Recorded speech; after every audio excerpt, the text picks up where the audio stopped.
Hi అండి, అందరికీ నమస్తే. Welcome to mini vlog. ఈ వ్లాగ్ వచ్చేసి ఆఫ్టర్నూన్ అండి.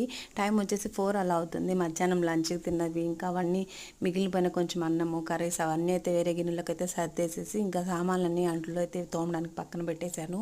ఇంక ఇప్పుడైతే వైషుకి అయితే ఇంకా స్నాక్స్ కింద అయితే చపాతీ చేస్తున్నాను. ఇంకా ఇప్పుడు హంసి వాళ్ళని తీసుకురావడానికి వెళ్ళినప్పుడు అయితే ఇంకా తనకైతే స్నాక్స్ ఇచ్చేసి వచ్చేస్తారనమాట. ఇంక ఇక్కడైతే చపాతీ అయితే చేసేస్తున్నాను. ఇంకా దాని కాంబినేషన్కి అయితే ఇంకా వైషు అయినా జిన్ను అయినా ఇంకా చపాతీలోకి జామ్ వేసుకొని తింటారనమాట. ఇంకా అందుకని చపాతీ ఒకటి చేసి దానికైతే జామ్ అయితే అప్లై చేస్తున్నాను. ఇంకా అవన్నీ రోల్ లాగా ఫోల్డ్ చేసి పెట్టేశానంటే ఇంకైతే తనకైతే తినేస్తుంది అనమాట. సో మీ పిల్లలు చపాతీలోకి కాంబినేషన్గా ఏం తింటారో కామెంట్ చేయండి. అండ్ అత్తయ్య అయితే ఆఫ్టర్నూనే ఇంకా గోరింటాకు కోసుకొచ్చేసారు. దాన్ని అయితే కొంచెం లైట్గా అక్కడక్కడ కొంచెం పొలాలు ఉన్నట్టుంటే వాటిని అయితే ఏరేసేసి ఇంక ఇక్కడైతే మిక్సీ అయితే పట్టేయడానికి అంత గోరింటాకు తీస్తున్నాను. అండ్ పెద్ద వీడియో అయితే ఛానల్లో ఉందండి, చూడండి. ఛానల్ పేరు కింద లింక్ ఇస్తాను. ఈ వీడియో నచ్చితే లైక్ చేయండి. Bye bye, thanks for watching.